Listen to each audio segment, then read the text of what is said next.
Hello दोस्तों, आपका हमारे YouTube channel science by SK में स्वागत है। आज हम फिर से लेके आए हैं class 12 biology most important question, जो कि बोर्ड एग्जाम 2025 के लिए इम्पोर्टेंट हैं, जो कि चैप्टर 1 से चैप्टर 3 तक के क्वेश्चनों को लेके आए हैं। और यह चैप्टर 1 से चैप्टर 6 तक के क्वेश्चनों को लेकर आए हैं, जो कि मोस्ट इम्पोर्टेंट हैं। ये 3 नंबर वाले प्रश्न हैं बोर्ड एग्जाम 2024-25 के लिए। तो हमारा पहला प्रश्न है, असंग जनन क्या है, उदाहरण देकर समझाइए। तो उत्तर में क्या है, जब लैंगिक यानी कि पौधे में जब लैंगिक जनन या युग्मक संलयन या अर्धसूत्री विभाजन की अनुपस्थिति में ही नए पौधे का निर्माण होता है, तो इस प्रक्रिया को क्या कहते हैं, असंग जनन। यानी कि क्या होता है, जब लैंगिक जनन और युग्मक संलयन तथा अर्धसूत्री विभाजन के बिना ही नए पौधे का निर्माण हो जाता है, तो इस प्रक्रिया को क्या कहते हैं, असंग जनन। इसकी खोज किसने की थी, तो विकलर नामक वैज्ञानिक ने की थी। यह मुख्यतः 2 प्रकार का होता है। पहला है हमारा कैक जनन। यानी कि कैक जनन में क्या होता है, तो इस प्रकार के जनन में किसी कलिका से जो तना या पत्ती उत्पन्न होती है, उससे नए पौधे का निर्माण होता है। इस क्रिया में बीज का निर्माण नहीं होता है। यानी कि इस क्रिया में बीज का निर्माण नहीं होता है। जैसे कि गन्ना हो गया, आलू हो गए, इन सभी में बीज का निर्माण तो नहीं होता है, बल्कि तना और पत्तियों द्वारा नए पौधे का निर्माण होता है, जैसे गन्ना, आलू आदि। अब हम देखेंगे अपना अगला क्वेश्चन को। क्या है हमारा अगला क्वेश्चन, तो हमारा अगला क्वेश्चन है, अनिषेक बीजता क्या है। तो अनिषेक बीजता इस प्रकार का प्रजनन बीज द्वारा होता है, लेकिन बीज के बनने में संयुग्म एवं अर्धसूत्री विभाजन नहीं होता है। यानी कि इस प्रकार का प्रजनन जो कि बीज द्वारा तो होता है, लेकिन बीज के बनने में संयुग्म एवं अर्धसूत्री विभाजन नहीं होता। यानी कि संयुग्म एवं अर्धसूत्री विभाजन बीज बनने में सहायक नहीं होता है। तो हमारा अगला क्वेश्चन है, परागकण किसे कहते हैं, परागण किसे कहते हैं, इसके प्रमुख प्रकारों का वर्णन कीजिए। यानी कि इसके प्रमुख प्रकारों का वर्णन कीजिए। तो हमारा क्या है उत्तर, परागकोश में बने परागकणों का मादा पुष्प के वर्तिकाग्र तक पहुंचने की घटना को क्या कहते हैं, परागकण। यानी कि परागकोश में बने परागकणों का मादा पुष्प के वर्तिकाग्र तक पहुंचने की घटना को क्या कहते हैं, तो परागकण कहते हैं। परागण के बाद पुंकेसर और दल गिर जाते हैं। यानी कि जब परागण या निषेचन हो जाता है, तो उसके बाद पुंकेसर और दल क्या गिर जाते हैं, तथा बाह्य दल या तो गिर जाते हैं या तो फल में विलुप्त हो जाते हैं। यानी कि बाह्य दल होते हैं, या तो किसी किसी में गिर जाते हैं, तो किसी किसी में फल में विलुप्त हो जाते हैं, यानी कि फल में परिवर्तित हो जाते हैं। परागण 2 प्रकार का होता है। पहला हमारा स्वपरागण और दूसरा हमारा परपरागण। तो हम स्वपरागण को पहले देखते हैं।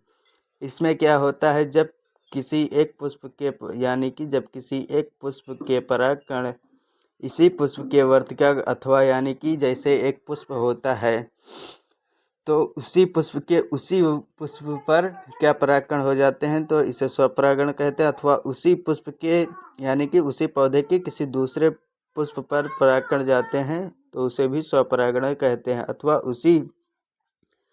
उसी पौधे के किसी दूसरे पुष्प के वर्तिकाग्र पर पहुंचते हैं, तो इस घटना को क्या कहते हैं, स्वपरागण कहते हैं। अगला हमारा क्या है, परपरागण किसे कहते हैं। तो जब क्या होता है परपरागण में, जब किसी एक पुष्प के परागकण उसी जात के दूसरे पुष्प के वर्तिकाग्र पर पहुंचते हैं, तो इस घटना को परपरागण कहते हैं। परपरागण के लिए पुष्प को माध्यमों पर निर्भर रहना पड़ता है। यानी कि परपरागण में क्या होता है, किसी एक ही जात के 2 पौधे होते हैं, और इस पौधे के यानी कि इस पौधे के पुष्प इस पौधे पर जाते हैं दूसरे पौधे पर, तो उसे परपरागण कहते हैं। यानी कि एक पौधे से दूसरे पौधे पर परागकणों का जाना ही परपरागण कहलाता है। और यह क्रिया किसके द्वारा होती है, तो कीटों, वायु, हवा मतलब जलों द्वारा यह क्रिया होती है। तो हमारा अगला क्वेश्चन है कि शुक्र जनन क्या है। शुक्र जनन के विभिन्न अवस्थाओं का वर्णन कीजिए। यानी कि शुक्र जनन क्या है और इसके विभिन्न अवस्थाओं का वर्णन कीजिए। तो इसमें क्या होता है, वृषण में शुक्र जनन कोशिकाओं द्वारा शुक्राणु के निर्माण की प्रक्रिया को शुक्र जनन या शुक्राणु जनन कहते हैं। यानी कि वृषण में किसका निर्माण होता है, शुक्राणुओं का निर्माण होता है, उसी को शुक्र जनन या शुक्राणु जनन कहते हैं। शुक्राणु जनन की प्रक्रिया निम्नलिखित 3 चरणों में पूरी होती है। यानी कि शुक्राणु जनन की जो प्रक्रिया होती है वो 3 चरणों में पूरी होती है। पहली कौन सी होती है, तो गुणन अवस्था। इस अवस्था में क्या होता है, तो इस अवस्था में जनन कोशिकाओं में समसूत्री विभाजन द्वारा शुक्राणुजन कोशिकाओं का निर्माण होता है। तो पहले में क्या होता है, गुणन अवस्था में, इस अवस्था में क्या होता है, जनन कोशिकाओं में समसूत्री विभाजन होता है। उसके पश्चात शुक्राणुजन कोशिकाओं का निर्माण होता है, ये द्विगुणित तो होती हैं। उसके बाद क्या होता है, वृद्धि अवस्था में। तो इस अवस्था में शुक्राणुजन कोशिकाएं पोषक पदार्थों का संचय करके आकार में बड़ी हो जाती हैं तथा कोशिकाओं में रूपांतरित हो जाती हैं। तो वृद्धि अवस्था में आप समझ गए होंगे कि शुक्राणुजन कोशिकाएं पोषक पदार्थों का संचय करके आकार में बड़ी हो जाती हैं तथा प्राथमिक शुक्र कोशिकाओं में रूपांतरित हो जाती हैं। तो अगले परिपक्वन अवस्था में क्या होता है, जो कि हमारा परिपक्वन अवस्था है। तो इस अवस्था में प्राथमिक शुक्र कोशिकाओं में प्रथम अर्धसूत्री विभाजन द्वारा अगुणित द्वितीयक शुक्राणु कोशिकाओं का निर्माण होता है तथा इसके अर्धसूत्री विभाजन के द्वारा पूर्व कोशिकाएं बनती हैं। बाद में इन्हीं के द्वारा शुक्राणुओं का निर्माण होता है। यानी कि इसमें क्या होता है परिपक्वन अवस्था में, तो इस अवस्था में प्राथमिक जो शुक्र कोशिकाओं में अर्धसूत्री विभाजन होता है, उसके बाद अगुणित द्वितीयक शुक्राणु कोशिकाओं का निर्माण होता है तथा इसके अर्धसूत्री विभाजन के पूर्व शुक्राणु कोशिकाएं बनती हैं। इन्हीं के द्वारा शुक्राणुओं का निर्माण होता है। तो हम चलते हैं अपने अगले क्वेश्चन पर। तो हमारा चौथा क्वेश्चन है, परख नली शिशु पर संक्षिप्त टिप्पणी लिखिए। IUF तकनीक जिसे कहते हैं, IUF तकनीक अन्य कई तरीकों से यह क्वेश्चन पूछा जाता है। परख नली शिशु पर टिप्पणी लिखिए। तो हमारा उत्तर क्या है, परख एनालिसिस IUF तकनीक। यानी कि परख एनालिसिस को IUF तकनीक कहते हैं। यह तकनीक कब अपनाई जाती है, तो ऐसे दंपतियों द्वारा प्रयुक्त की जाती है जिसमें या तो स्त्री में गर्भ न ठहरता हो या पुरुष के वीर्य में या शुक्राणुओं की संख्या कम पाई जाती हो। यानी कि स्त्री में या तो गर्भ न ठहरता हो या फिर पुरुष के शुक्राणुओं में मतलब पुरुष के वीर्य में शुक्राणुओं की संख्या कम हो। तो इस तकनीक में सहायक जनन प्रौद्योगिकी की सहायता से स्त्री या दाता के अंडाणु को पुरुष या दाता के शुक्राणु से मादा के शरीर से बाहर निकाला जाता है। यानी कि इसमें क्या किया जाता है, जनन प्रौद्योगिकी द्वारा महिला के अंडाणु तथा पुरुष के शुक्राणु को शरीर के बाहर निकाला जाता है। उसके बाद क्या किया जाता है, स्त्री पुरुष दाता शुक्राणु शरीर के बाहर क्या किया जाता है, शरीर के आंतरिक तापमान के जितने ताप पर प्रयोगशाला में कृत्रिम रूप से परख नली लेते हैं उसमें निषेचन कराया जाता है शुक्राणु तथा अंडाणु का। इसीलिए इस प्रक्रिया को अंतःपात्र निषेचन भी कहते हैं। इसके बाद तैयार भ्रूण को महिला के अंतः गर्भाशय में स्थापित कर देते हैं। यानी कि निषेचन कराने के बाद जो भ्रूण बनता है उसे महिला के गर्भाशय में स्थापित कर देते हैं, जहां पर गर्भ अवधि पूर्ण होने पर स्त्री सामान्य रूप से शिशु को जन्म देती है। और यहाँ पर जब भ्रूण को महिला के गर्भाशय में स्थापित कर देते हैं तो गर्भावधि पूर्ण होने पर क्या महिला सामान्य रूप से शिशु को जन्म देती है। इस प्रकार से प्राप्त शिशु को क्या कहते हैं, तो टेस्ट ट्यूब बेबी या परख नली शिशु भी कहते हैं। इस प्रक्रिया से उत्पन्न शिशु को क्या कहते हैं, टेस्ट ट्यूब बेबी या परख नली शिशु भी कहते हैं। तो अब हम चलते हैं अगले क्वेश्चन पर। हमारा अगला क्वेश्चन है, मेंडल के प्रभाविता का नियम का वर्णन कीजिए। मेंडल के प्रभाविता का नियम का वर्णन कीजिए। तो इस नियम में क्या होता है, तो इस नियम के अनुसार जब विपरीत लक्षणों वाले पौधों के बीच संकर कराया जाता है तो F1 पीढ़ी में जो लक्षण दिखाई देते हैं उसे प्रभावी लक्षण कहते हैं, तथा जो लक्षण दिखाई नहीं देते हैं उसे अप्रभावी कहते हैं।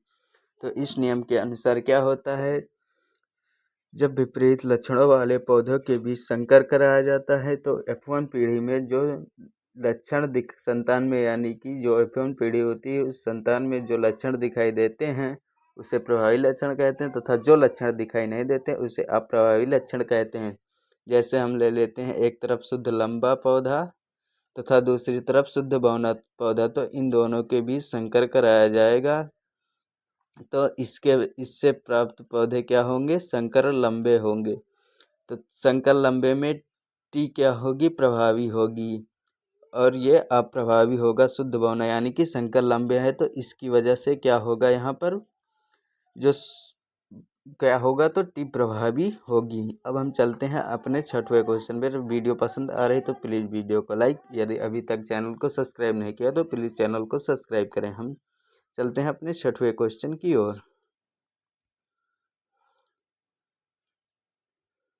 हमारा छठवां क्वेश्चन है, मेंडल के पृथक्करण नियम को उदाहरण देते हुए समझाइए। यानी कि जो मेंडल का पृथक्करण नियम है ये भी बहुत ही इम्पोर्टेंट है, हर वर्ष लगभग किसी न किसी सेट में बोर्ड एग्जाम में पूछ ही लेता है।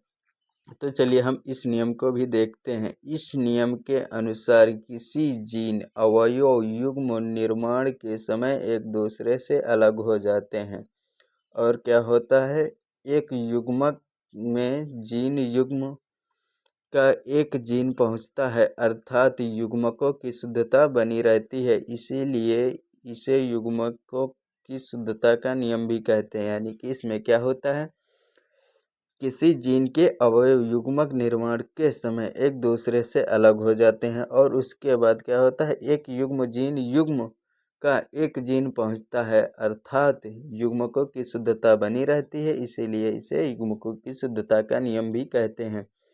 तो इसमें भी हम क्या करते हैं, पहले शुद्ध लंबा तथा शुद्ध बौना पौधा ले लेते हैं। तो इन दोनों के बीच संकर कराने पर हमें क्या प्राप्त होते हैं, संकर लंबे F1 पीढ़ी में प्राप्त होते हैं। इसके बाद संकर लंबे पौधे में स्वपरागण कराने पर क्या होगा, जब स्वपरागण की क्रिया कराएंगे, स्वपरागण की क्रिया कराने पर क्या होगा, तो शुद्ध लंबे तथा संकर लंबे और शुद्ध बौने F2 पीढ़ी में प्राप्त होंगे।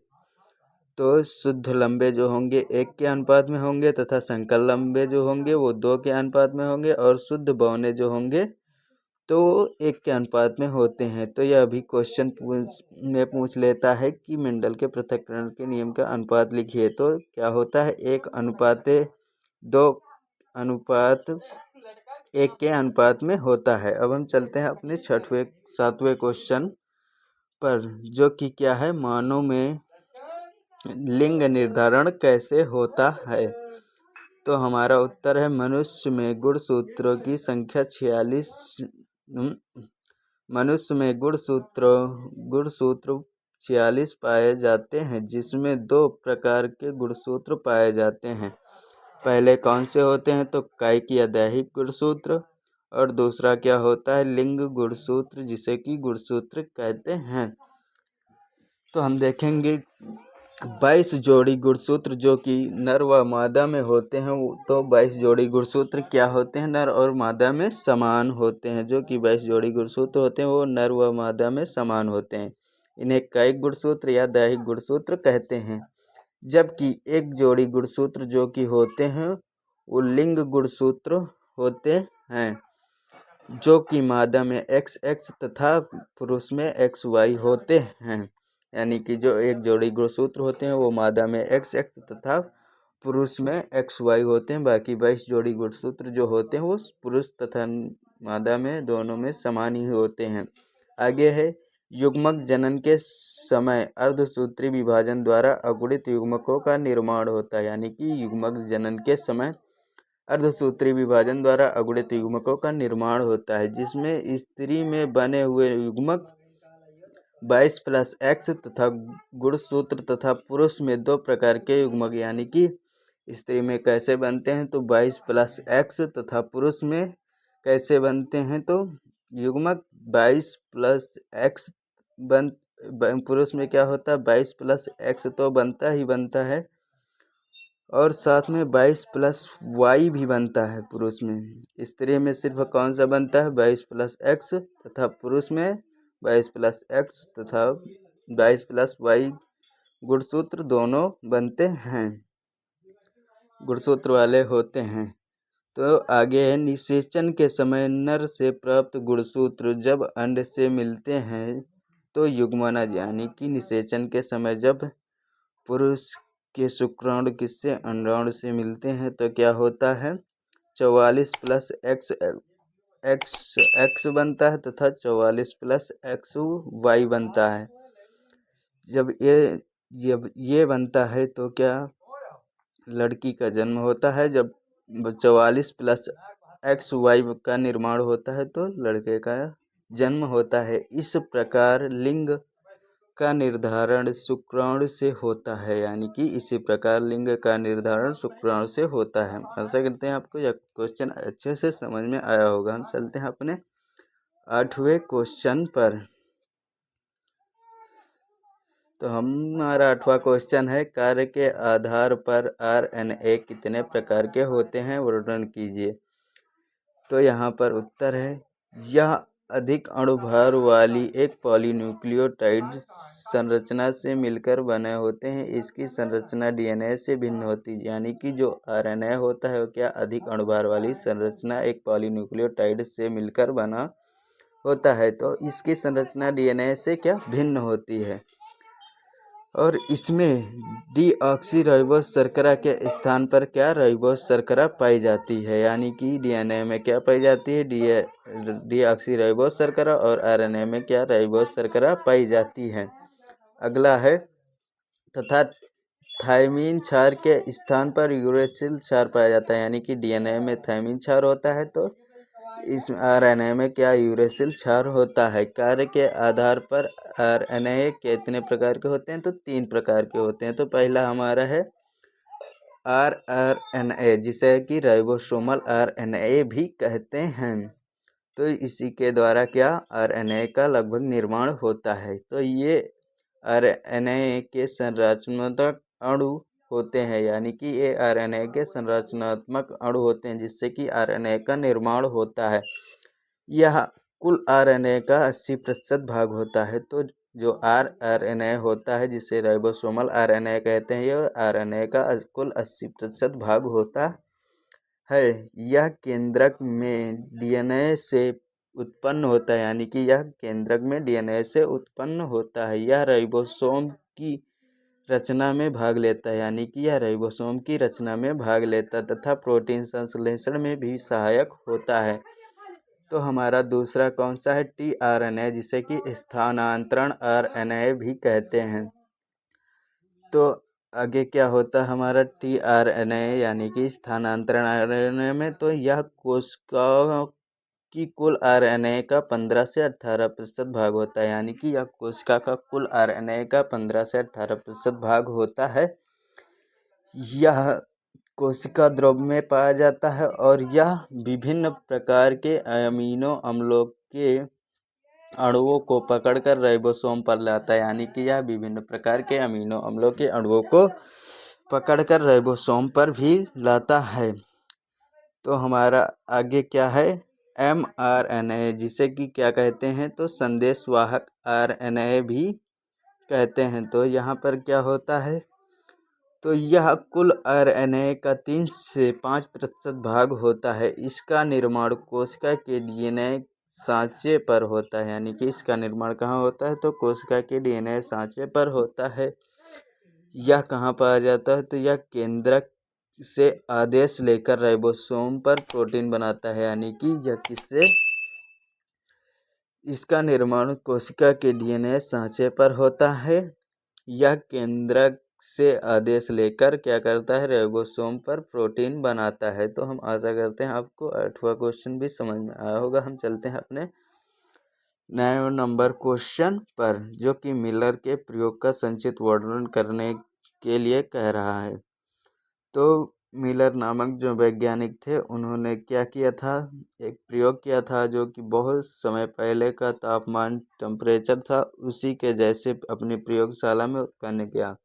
उन्होंने सबसे पहले एक फ्लास्क लिया, उसमें क्या, फ्लास्क लेने के बाद उसमें मीथेन, अमोनिया तथा हाइड्रोजन, जल तथा हाइड्रोजन लिया। उसमें से जब इसको गर्म किया, ये इलेक्ट्रोड हैं, इन इलेक्ट्रोडों के माध्यम से इसमें चिंगारी उत्पन्न कराई और इसे बहुत ही अधिक गर्म किया। तो यहाँ से उत्पन्न मीथेन अमोनिया की भाप निर्वात पंप के माध्यम से यहाँ पर इस दूसरे गोले में भी जल उबलता हुआ था। तो इसमें जब आया तो इसे क्या किया, यू आकार की नली में प्रवेश करा दिया, जिससे कि यहाँ पर संग्रहित द्वारा ठंडा किया गया। तो यहाँ पर देखिए आप, कार्बनिक यौगिक जल की बूंदें, यहाँ से जल अंदर ठंडा बहता रहे और यहाँ से जल बाहर क्या, गर्म जल को बाहर करते रहे। और यह प्रयोग लगभग 1 सप्ताह तक ऐसे ही चलता रहा। तो 1 सप्ताह बाद उन्होंने यहाँ पर कुछ देखा कि हल्के लाल गाढ़े रंग का द्रव पाया गया। उसका अध्ययन किया तो उसमें कुछ छोटे छोटे जीवाणु पाए गए, जिससे कि यह सिद्ध हुआ कि इसी के द्वारा ही, इसी प्रकार से जीवन की उत्पत्ति हुई। तो हम चलते हैं अपने उत्तर को देखते हैं। हमारा उत्तर क्या है, स्टैनले मिलर नामक वैज्ञानिक ने जीवन की उत्पत्ति के संदर्भ में प्रयोग किया। उन्होंने प्राचीन पृथ्वी पर पाए जाने वाले वातावरण की परिस्थितियों को प्रयोगशाला में उत्पन्न किया। मिलर ने एक बड़े फ्लास्क में मीथेन, अमोनिया तथा हाइड्रोजन गैस को 2:1 के अनुपात में लिया। गैसीय मिश्रण को टंगस्टन के इलेक्ट्रोड द्वारा गर्म किया गया। दूसरे फ्लास्क में क्या किया, जल को उबाल कर वाष्प बनाई गई, यानी कि दूसरे फ्लास्क में क्या किया, तो जल को उबाल कर वाष्प बनाई गई, जिसे एक मुड़ी हुई कांच की नली में प्रवेश कराया गया, जिससे कि अभी हमने आपको समझाया। बड़े फ्लास्क में प्रवाहित किया गया। इसके बाद दोनों के मिलने से बने मिश्रण को कंडेंसर द्वारा ठंडा किया गया, यानी कि कंडेंसर द्वारा ठंडा किया गया। ठंडे मिश्रण को यू आकार की नली में एकत्रित किया गया, जो गंदे लाल रंग का द्रव था।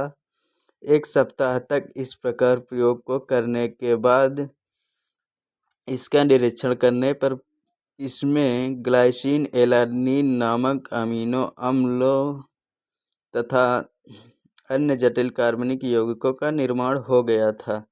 तो इससे ही उन्हें पता चला कि जीवन की उत्पत्ति इस प्रकार ही हुई थी। तो हम आशा करते हैं आपको ये भी क्वेश्चन समझ में आया होगा। हम चलते हैं अपने लास्ट क्वेश्चन पर, जो कि हमारे आज की वीडियो का लास्ट क्वेश्चन है। तो हमारा आज का लास्ट क्वेश्चन कौन सा है, लैमार्कवाद को समझाइए। यह भी क्वेश्चन बहुत ही इम्पोर्टेंट है, लैमार्कवाद। तो लैमार्कवाद 2 सिद्धांतों का समावेश किया गया, यानी कि लैमार्कवाद में 2 सिद्धांतों का समावेश किया गया।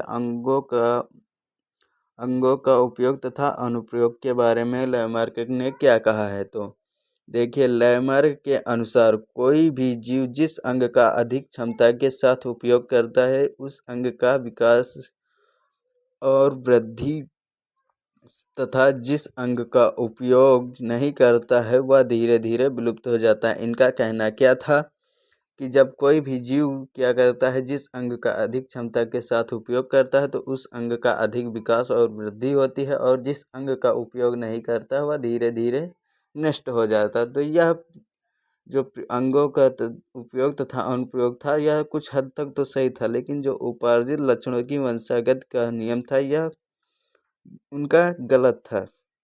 तो देखते हैं उपार्जित लक्षणों की वंशागत की क्या इन्होंने कहा। लैमार्क के अनुसार प्रत्येक जीव अपने जीवन काल में जिस वातावरण में रहता है, उसके प्रभाव से उसके अनेक लक्षण उपार्जित करता है, यानी कि जिस वातावरण में कोई भी मनुष्य रहता है तो उसके अनुसार क्या उपार्जित लक्षणों को उपार्जित करता है। यही उपार्जित लक्षण उसकी संतानों में पहुंच जाते हैं तथा धीरे धीरे एक नई संतान बन जाती है। तो इसमें इस उपार्जित लक्षणों की वंशागत पे क्या बहुत से लोगों ने प्रश्न उठाए कि जैसे कि लोहार का हाथ मजबूत होता है तो उसकी संतान लोहार क्यों नहीं पैदा होती मजबूत। तो इसी तरह के कई क्वेश्चन इस पे उठाए गए। तो हम आशा करते हैं आपको आज की वीडियो अच्छी लगी होगी। यदि वीडियो अच्छी लगी तो प्लीज़ वीडियो को लाइक एवं चैनल को सब्सक्राइब नहीं किया तो चैनल को सब्सक्राइब करें। हम फिर से मिलते हैं पार्ट 2 में लेकर बाकी के बचे हुए पार्टों के मोस्ट इम्पोर्टेंट क्वेश्चनों को लेकर। तब तक के लिए thank you watching for video.